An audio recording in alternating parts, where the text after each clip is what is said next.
Well, I can play it from here. Oh, well, there you go. Welcome back to episode 3 of the Bliss podcast. Thank you for joining us.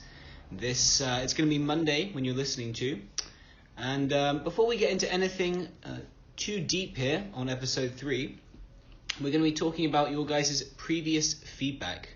Thank you for continuously sending us very nice vibes, nice feedback. So without any further ado, dear Prabhu is here with me, and we're going to be reading your guys' feedback.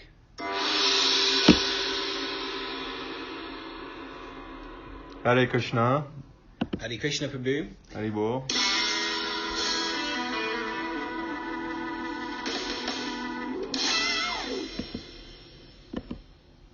I have all the jingles here. All the jingles are playing, okay. Jingle cascade. They all want to play for Krishna. Okay. So, the first feedback we have today comes from dear Vraja Saki. Mm-hmm. So, Vraja says, good point about children. But it is the duty of the parents to make the children Krishna conscious. But what probability will the children become it? I know a child born in a Pukka Brahmin family, but the child is not following anymore when he reaches the adolescent age. And he reached, I think. Ah, okay, when he reached, right, of course. So, yeah, it is the duty of the parents to make... What does this refer to? Well, I'm assuming in our previous podcast we must have touched on raising children in Krishna consciousness with regards to women. I don't remember touching on this. Do you, Prabhu? Well, we were talking about women in Krishna consciousness in the last podcast. For those of you who have missed this, please check it out. It's on the Living in Bliss channel, episode 2. And I vaguely remember that we were speaking about how sex life should be performed for the propagation of Krishna conscious children. So there's a Garbhodana Samskara. There's a procedure before the parents have sex life. They purify their consciousness so a very nice child is produced.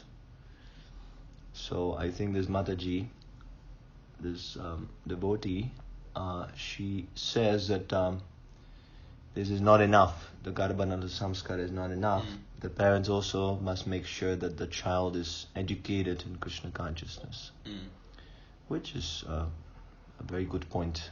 So thank you, Raja Mataji. She listens to our podcast from the very beginning. I hope she's listening now. Very nice. Thank you. Okay, thank you, Raja. Yeah, for those of you who missed the first and second episodes of this podcast, we post updates about what we're going to be posting, the content for the next podcast, the dates of the release of the podcast on our social media pages, which you can reach on Instagram at The Bliss on Instagram. That's The Bliss with period marks in between each letter. And also on Facebook, The Bliss on Facebook.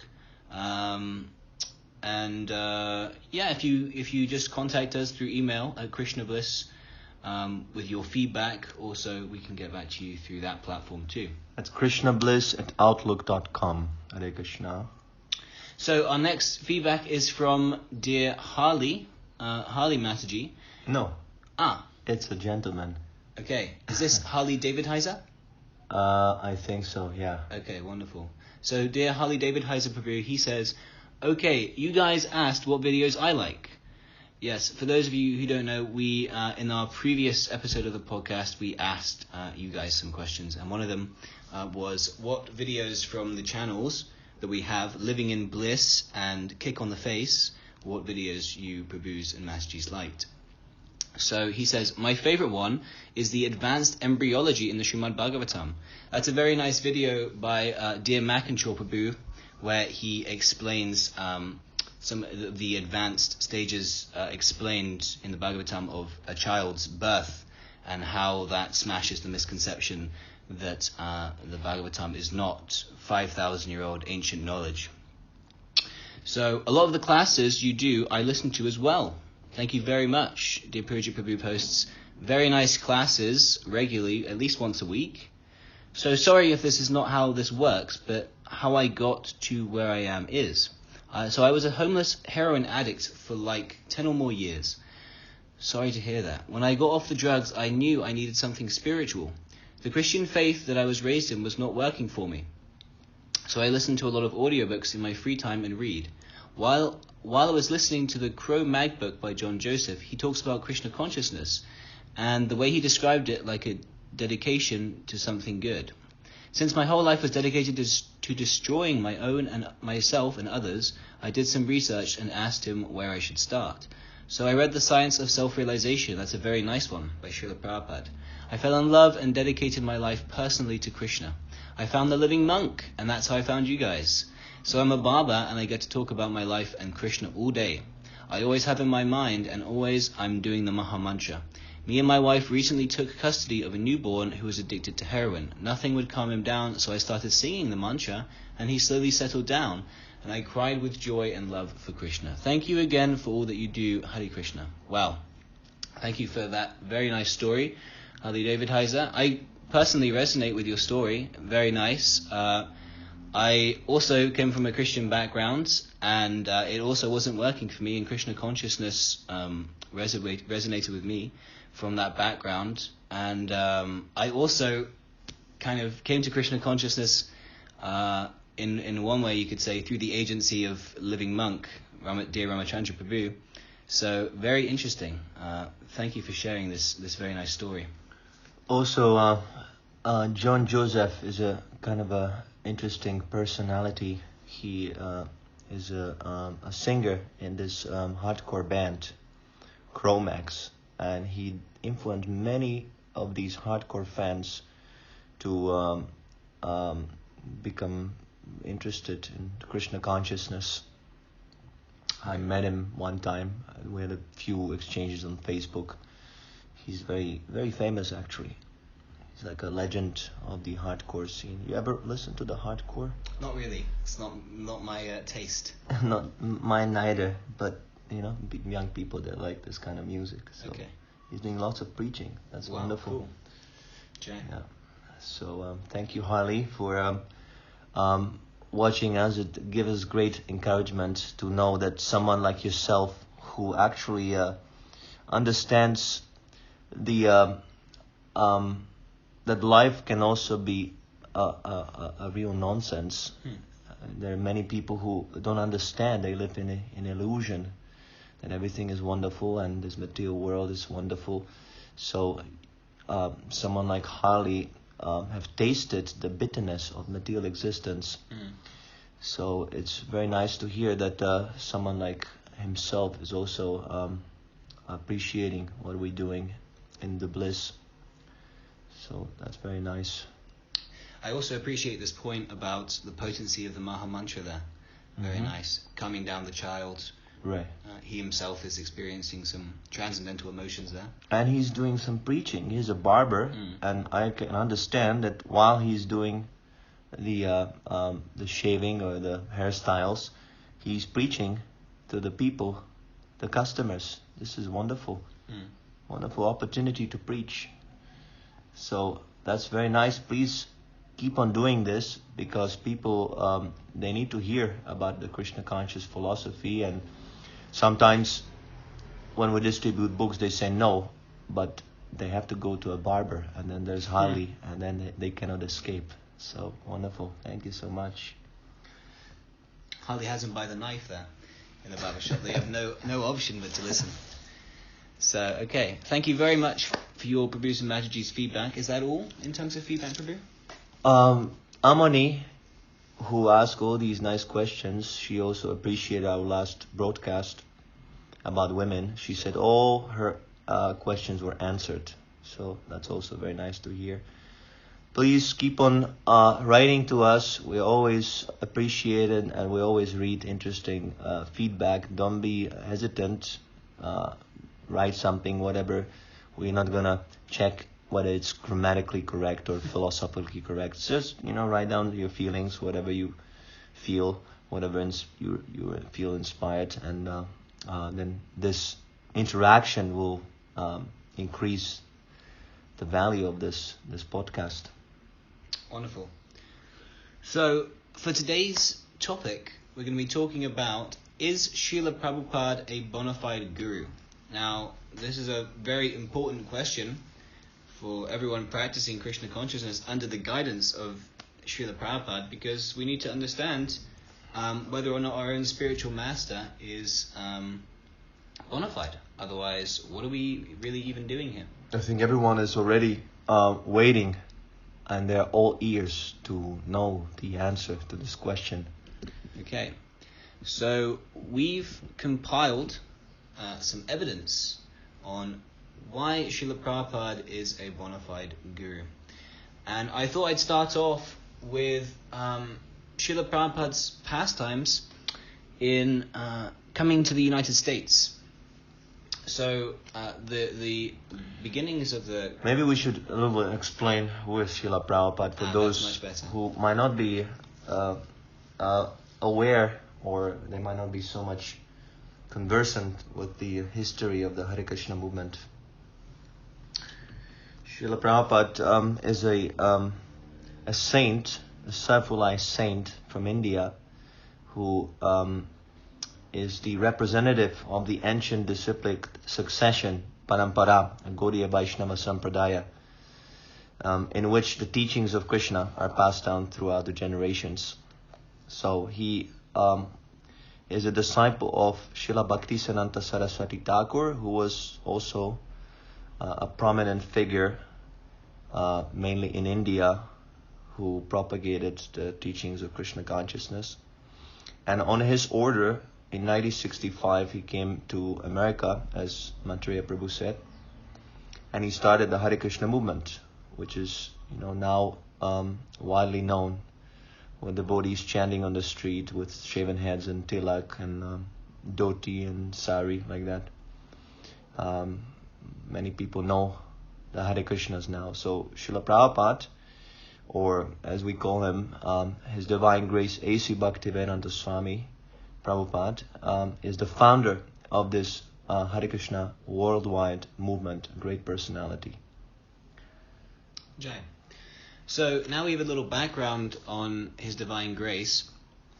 I thought to just mention briefly one interesting point, that Prabhupada, when he first came to the United States, he started this worldwide movement of Krishna consciousness with practically nothing.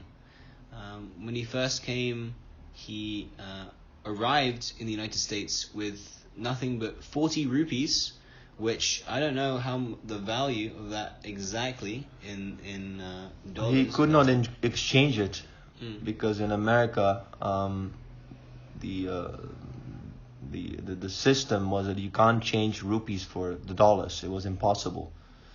So Prabhupada actually used it later on when he was coming back to India for a taxi in India. So he never actually used these rupees. So not only did he have currency that wasn't even valid in the country that he arrived in, he was accompanied with a box of cereals.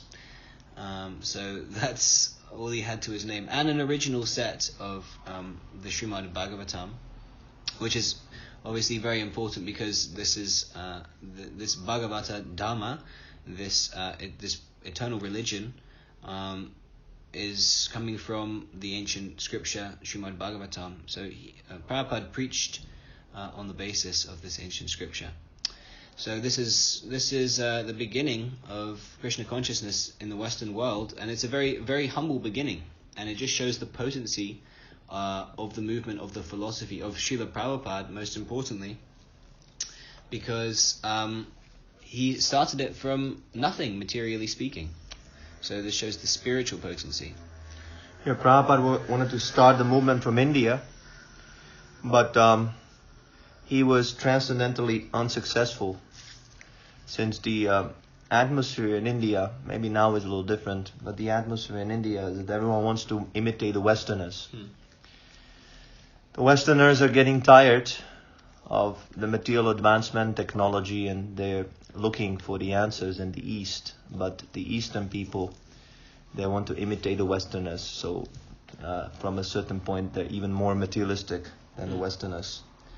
That's why Prabhupada was transcendently unsuccessful in India.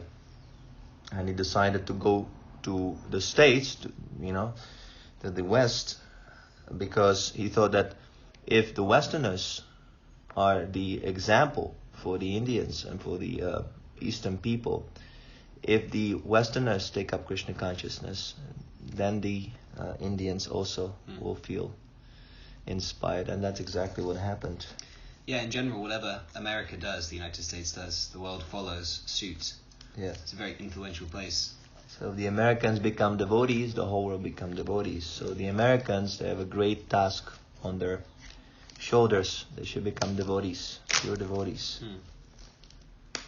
Yeah, Prabhupada used expert intelligence to pick the correct country. Yeah.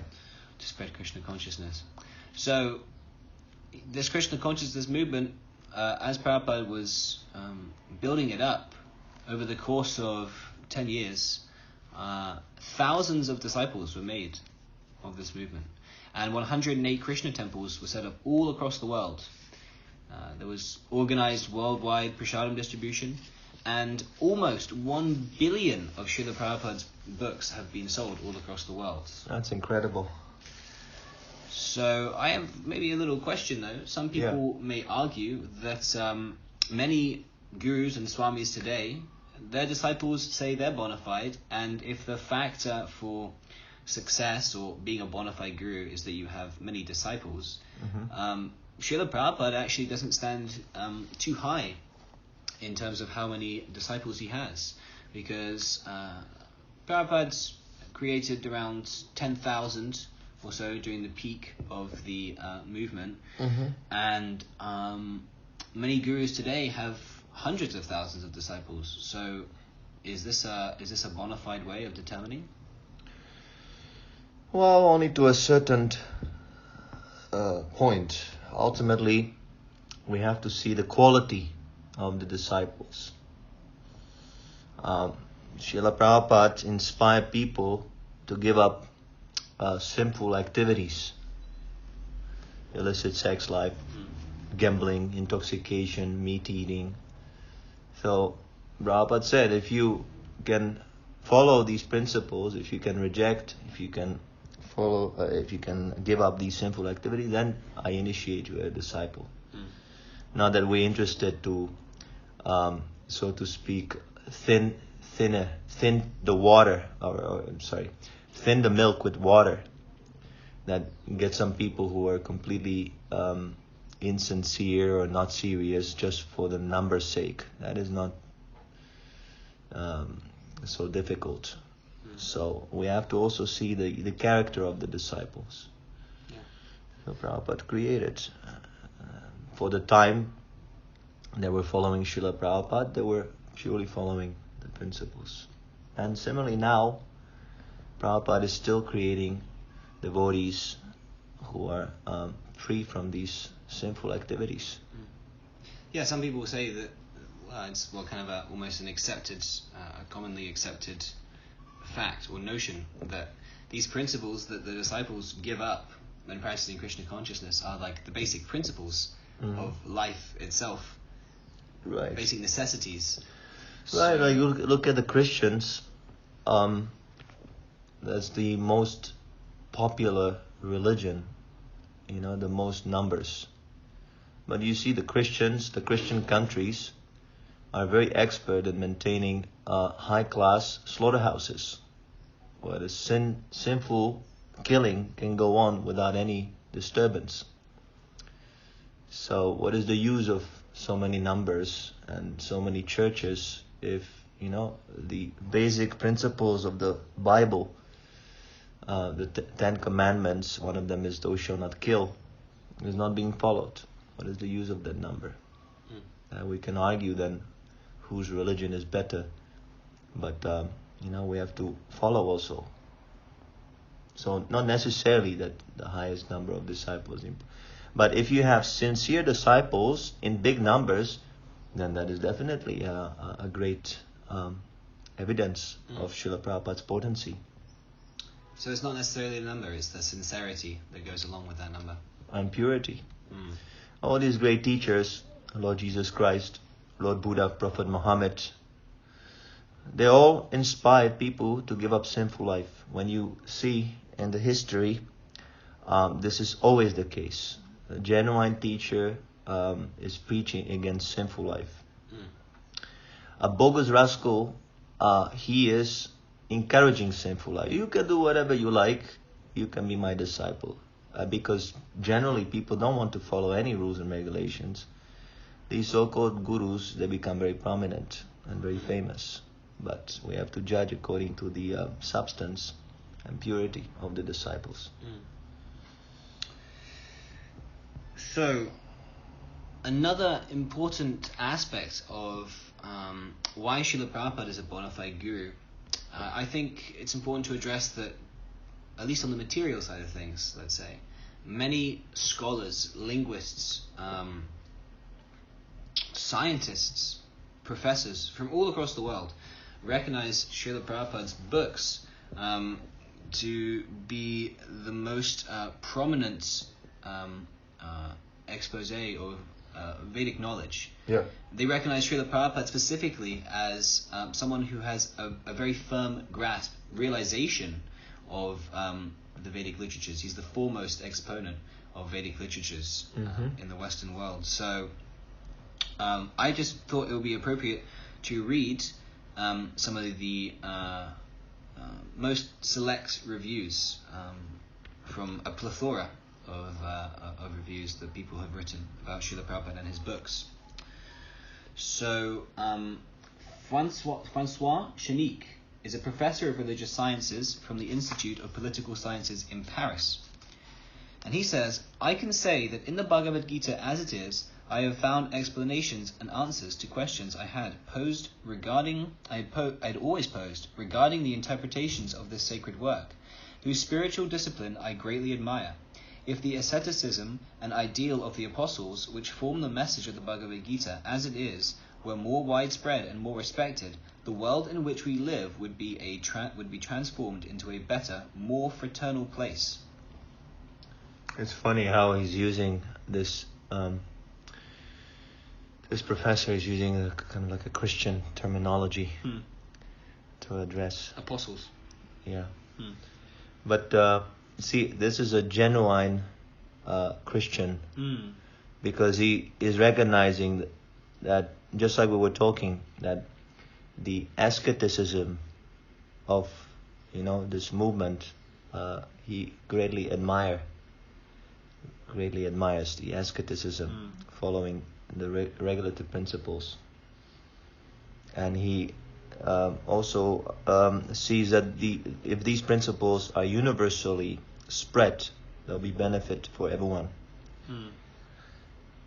So yeah.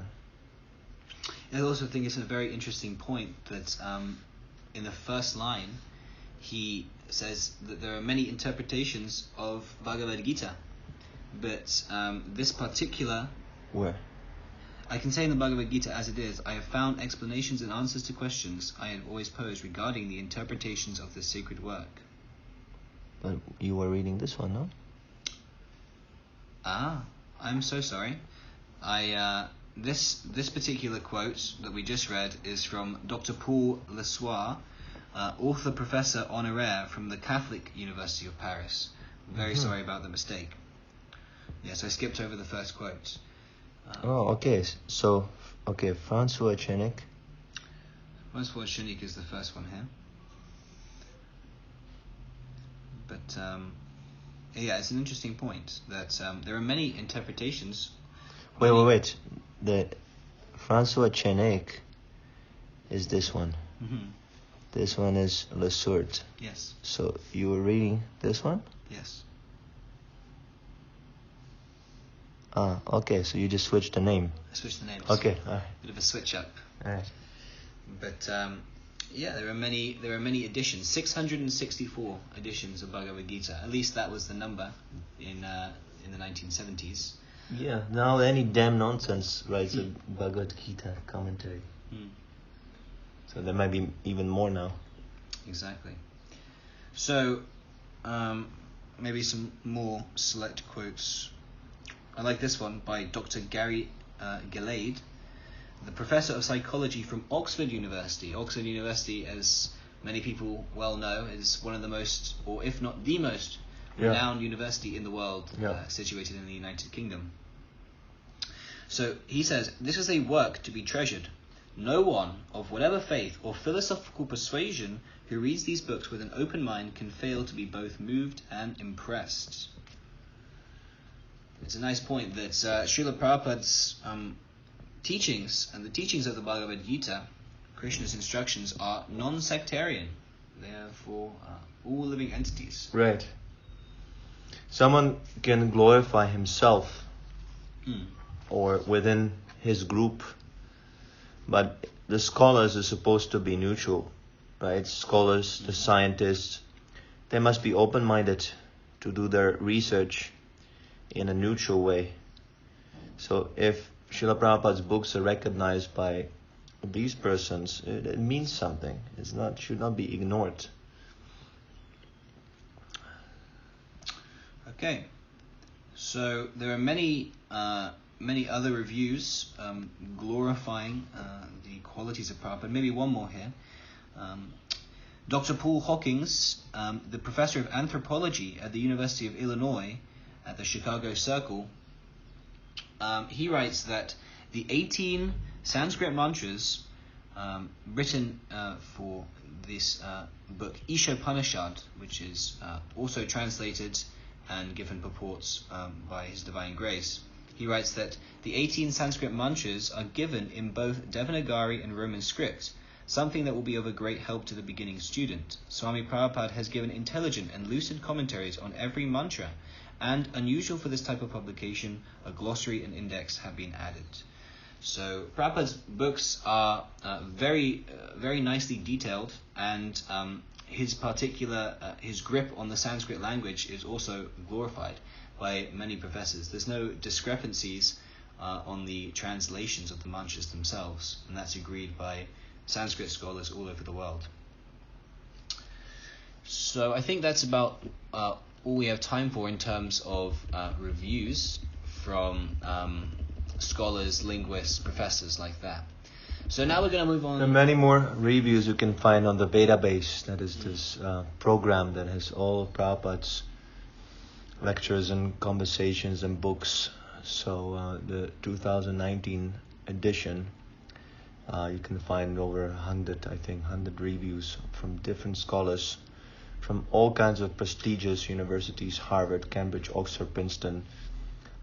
Very amazing, mind-blowing reviews, how much they appreciate Prabhupada's contribution. This is the first time that the Vedic knowledge has been translated and commented upon by a devotee of Krishna, a pure devotee of Krishna, not a academic scholar who, so to speak, licks the honey from the outside of the bottle. So I thought now to move more on to the spiritual side and the more authoritative evidence. So after a little break, we're going to come back to the shlokas, that's verses from authoritative literature that proves that Prabhupada is a bona fide guru. We'll be right back.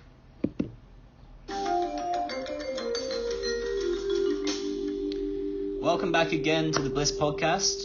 So we've been discussing, is Srila Prabhupada a bona fide guru? And we've discussed his pastimes in coming to the United States, and we've also discussed the reviews given by esteemed scholars, linguists, and professors from all across the world.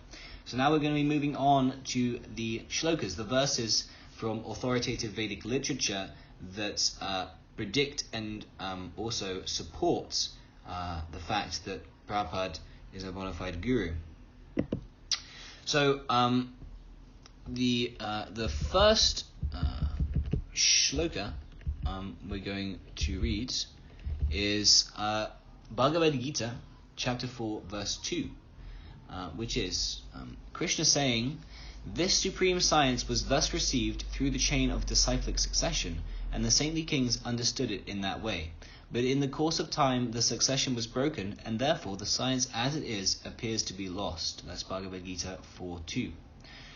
So, this is a very important point, that Prabhupada, he comes in a line, an ancient disciplic succession of spiritual masters. And this is the way that transcendental knowledge is received.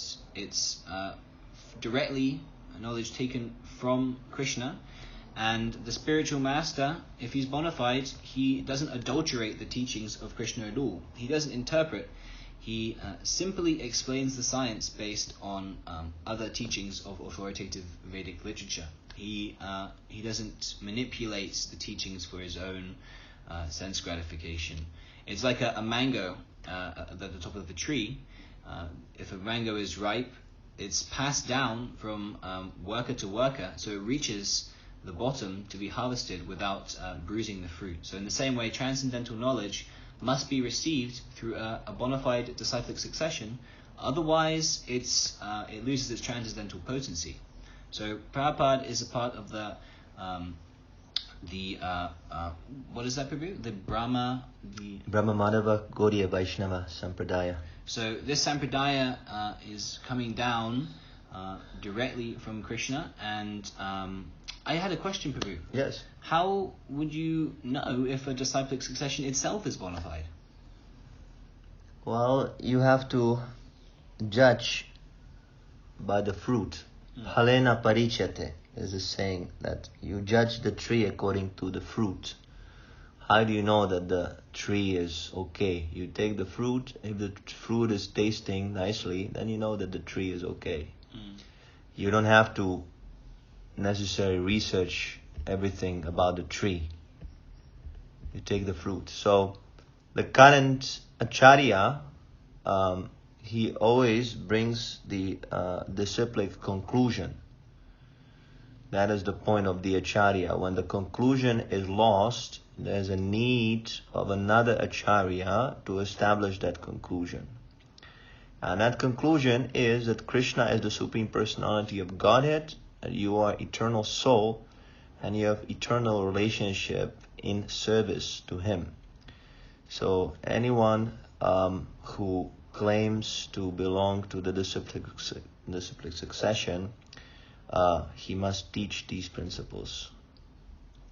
Okay, so now the next shloka we have is found in the Chaitanya Charitamrita, in the Antya section. Antya Lila. Antya Lila, chapter 2, verse 14. And it is said there, "Thus he, the Lord, empowered living beings, his pure devotees, by manifesting them in so much of his own devotion that people in all other countries became devotees by seeing them." So we can see that Prabhupada was the first teacher to... What is your understanding of this shloka? Well, my understanding is that... have you read the purport to this? No, sorry, I compiled the shloka. So you have to understand by from the disciplic succession. Okay, so that's my mistake. Perhaps you could give your more elevated understanding of this shloka, Prabhu.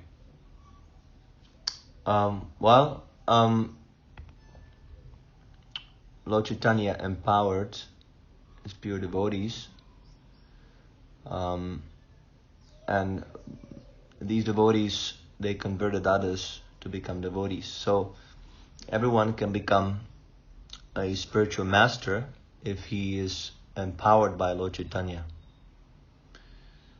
Which leads us to our next shloka, which is very important, and that also comes from the Chaitanya Charitamrita, from the Antya Lila, chapter 7, verse 11, where it is said, "The fundamental religious system in this age of Kali is the chanting of the holy name of Krishna. Unless empowered by Krishna, one cannot propagate the Sankirtan movement." So perhaps, Prabhu, you could give your purport on this verse. Yeah, well, what is the propagation of the Sankirtan movement? To convince people to take up devotional service. And it must be done in a specific way. Just like if you want to serve some person, you must know what that person wants. So we must know how to serve Krishna. And that's where the role of the Guru comes into the picture. Because he explains us, we all want to love someone. Right? And ultimately we want to love God. That is where our loving propensity finds its fulfillment.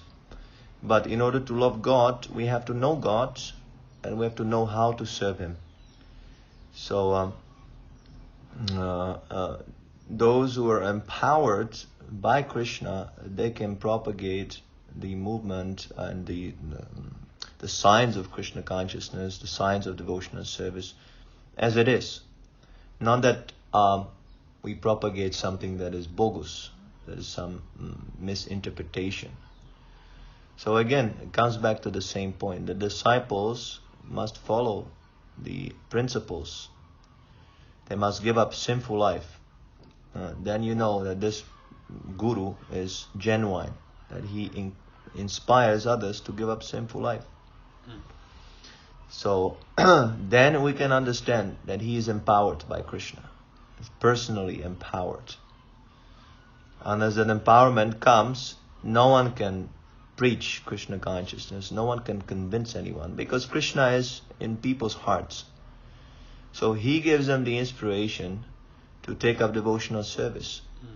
But it is only when the living entities, they come in contact with the genuine spiritual master, who awakens them by transcendental sound, by instruction. That's how he awakens them.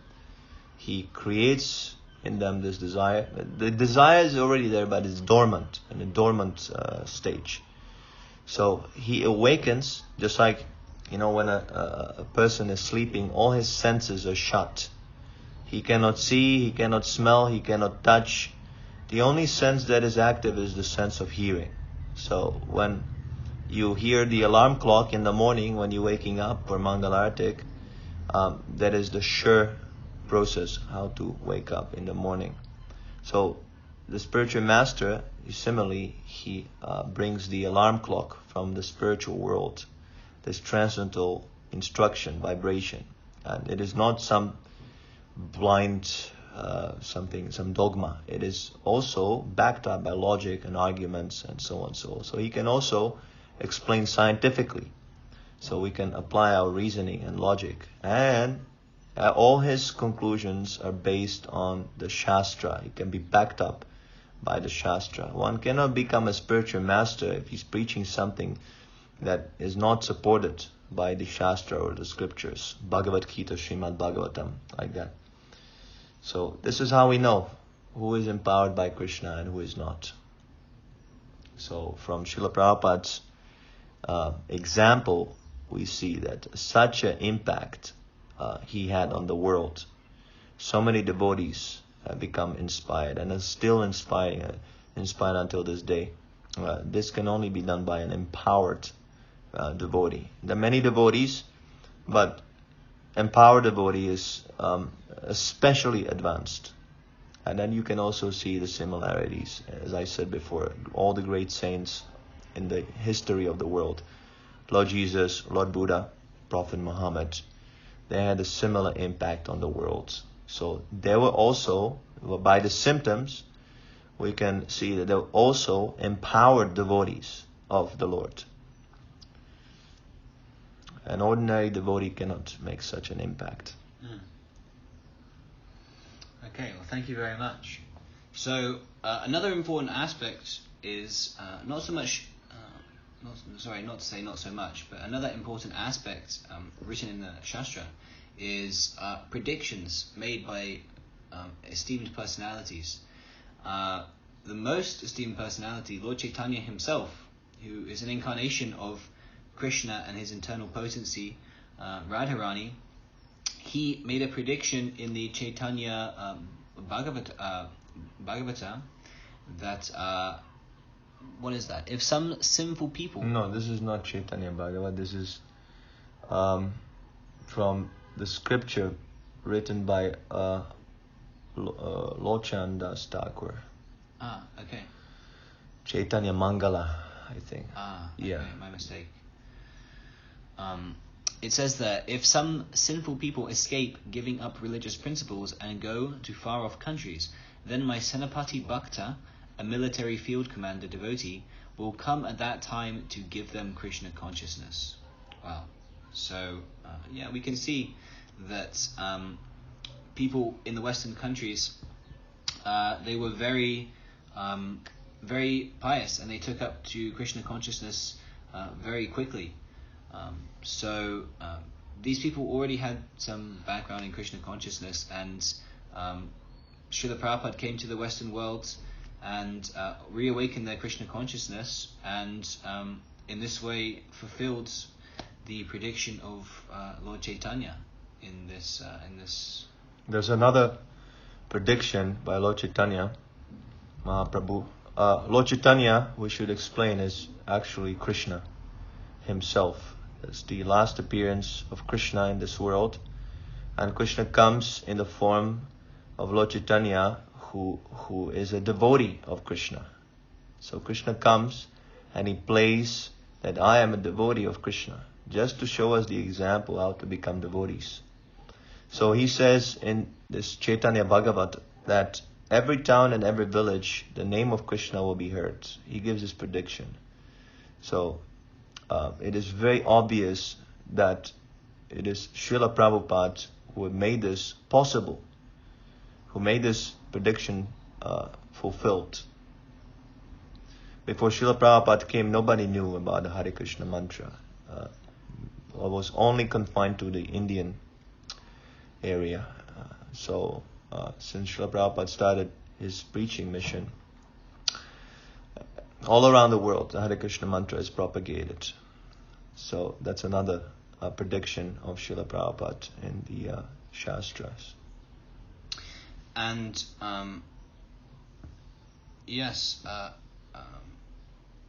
so this is in terms of the predictions, Prabhupada is fulfilling all of these. So this is just furthermore evidence that Prabhupada is a bona fide guru. I thought another interesting point to bring up on what makes a bona fide guru, or more conversely, what makes a guru not bona fide, is that if the guru himself claims to be God. Because many gurus, swamis, we see all across the world. I'm not going to name any names, but there are many who are very well known. They themselves claim to be an incarnation of God, or that God is an incarnation of them. But this is this is not bona fide, because actually all the incarnations of God are listed in the Shastra already. And the times where they appear, and the symptoms and their missions, everything is stated very clearly in the Vedas. So if someone claims to be an incarnation, he must show I am there, and the period where I appear should also be in the Shastra. So we're not so foolish that any nonsense comes and he says, I am God, and we accept him just because he says. That's why the Vedas are so important. Everyone should study the Vedas so he doesn't become cheated. For example, this point is discussed in the Teachings of Lord Buddha, which is a book that we have, the Bliss has compiled by Parija Prabhu, talking about the teachings of Lord Buddha from a Vedic point of view. Buddha's incarnation is actually described in the Srimad Bhagavatam, his place of birth, his mother, what he will teach. It's all there. So, and the Srimad Bhagavatam came into existence thousands of years before Lord Buddha appeared in this world. Yep. So this is another evidence that the Shastra lists all the incarnations of God. Furthermore, a bona fide guru will teach the truth, that devotion Bhaktivedanta, that the end of knowledge is devotion, and not necessarily, he will never claim himself to be God. He will claim to be a representative of God that teaches one how to be devoted. So that's another important point. And no one has ever claimed to be God. Jesus doesn't say, I'm God. He says, me and my Father are one. But then he says... you worship my Father in heaven. There you go. Or he says that, oh my Father who are in heaven. He's praying to the Father. Prophet Muhammad also says, I am a servant of God. And Buddha also says that he's not God himself. Lord Buddha actually, he's also not exactly God. He's an empowered devotee of God who's preaching according to the time, place and circumstances. And that is also explained in the Vedas. Yeah, it's not exactly like Lord Jesus Christ is praying, Father, forgive them for what they do. Yeah. Forgive them for they do not know what they do. Yeah. But he's not praying to himself that, Father, me, forgive them for Right. they do not know what they do. Yeah. So the point is that this idea, this preaching that I am God, you are God, everyone is God, is completely bogus. Completely bogus. Anyone who says it is a nonsense. And he should be rejected immediately. Does not match up to the conclusion of Shastras or any other saintly teacher. No, and so much nonsense has been committed. The people blindly accept someone as God, and then God, he can do anything, right? Right. So then he takes all their money, exploits them, rapes women, and things like that. So this is a very nonsense philosophy, and we should explain to people that none of these so-called incarnations are bona fide. The genuine guru always emphasizes Krishna, that you should surrender to Krishna, and he represents himself as a servant of Krishna.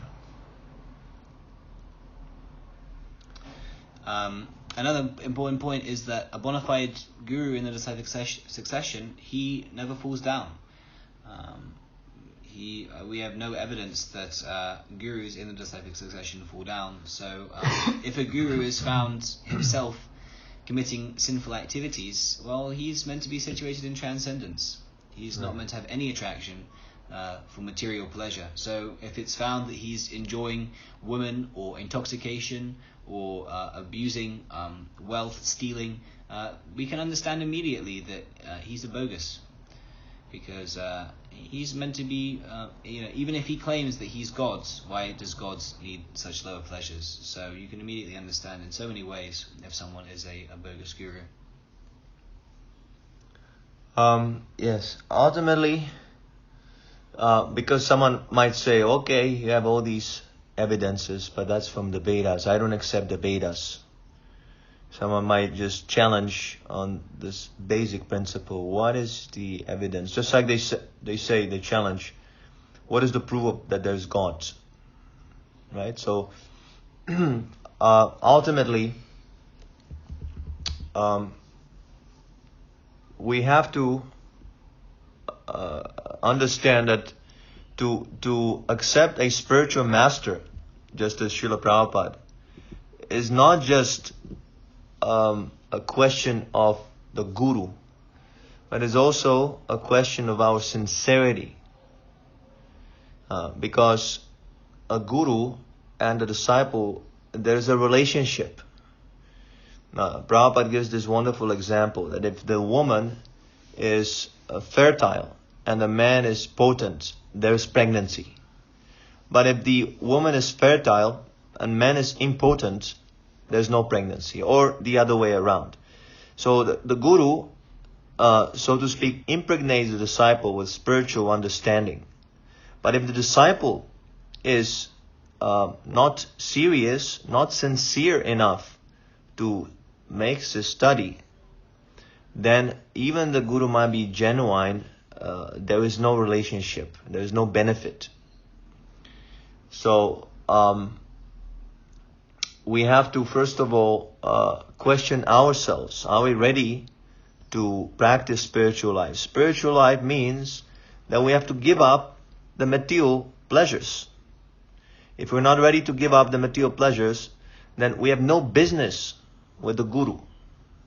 It's just like, you go to a hospital and you ask, can you cure me? But actually, I don't believe that I'm diseased. Then you have to do some homework on your own, in your own head. You're contradicting yourself. So I just want to read, there's a nice conversation, nice exchange Prabhupada had with some guest. A guest is asking, so, Srila Prabhupada, have you realized God? And Prabhupada says, what do you think? What is your opinion? The guest says, I can't say. Prabhupada says, then if I say yes, then what will you understand? If you are not yourself expert, then even if I say, yes, I am God realized, how will you take it as the truth? If you do not know what is God realization, then how can you ask this question? And how you will be satisfied by the answer? You do not know. The guest says, well, what is God realization? And Prabhupada then says, well, then if you are asking, are you God realized? If I say yes, then how you will believe it? You do not know what is God realization. Then why do you put this question? You do not know yourself. If I say yes, how will you understand that I am right? Therefore, you should not put all these questions. It has no value. You do not know yourself what is God realization. Now, just like a medical man, if he asks another medical man, so if he says yes, then the medical man will understand him by technical terms, whether he is a medical man. So unless one is a medical man, what is the use of asking another man, are you a medical man? Unless you are prepared to take the answer, whatever I give. Are you prepared? So this is an answer, this is a conversation recorded in Australia. And this concept of why we accept Veda, or why you should even approach a guru at all, is explained very nicely in a book that's being released from the Bliss and that was compiled by dear Purja Prabhu, called The Proof of the Vedas. And we're going to try and link that in the description of this podcast. You can also find The Proof of the Vedas on the Expand the Bliss website. That's expandthebliss.com. It's a new website that we're going to be releasing soon, where you can find books like The Teachings of Lord Buddha and Proof of the Vedas, articles on there. So be sure to check that out. We're going to be releasing updates on the website, on the podcast itself, on social media like Instagram at The Bliss with a period in between each letter. We're going to be releasing updates on the Facebook page, which is also The Bliss. Please leave a like and share our posts on the Facebook page. We're trying to bring this wonderful philosophy of Krishna consciousness to the whole world. So please help us in this endeavor by liking all of our social media pages. That's including our YouTube channels, which you can find Living in Bliss and Kick on the Face, where there's nice philosophy classes and some other nice juicy content on that social media. So please remember to like, subscribe and share all their social media, so this wonderful philosophy can be spread worldwide. If you like, if you share, if you love, if you support us, subscribe. The social media, as they increase the circulation of these materials. So in this way, you can also become part of the Bliss preaching. We very much appreciate if you can do this. It doesn't take much time, a second or two. And, if everyone does a little bit, then we can push on the Bliss, expand the Bliss all around the world. Jai Srila Prabhupada. Jai. Thank you very much for tuning in to episode 3 of the Bliss podcast. Please tune in next time for episode 4. Leave us your feedback. Get to us on our various social medias. And thank you for listening to this episode. Anything else, Baru? If you also have any further questions that were not answered by this broadcast, by this podcast, please don't hesitate to message myself or Maitreya Prabhu, or leave a message on Bliss page on Facebook, just like Prabhu said. We're always ready to answer anything you have, any challenging question. Don't censor yourself. Be free. Wonderful. Jai. Okay, all glories to Srila Prabhupada. Hare Krishna. Jai.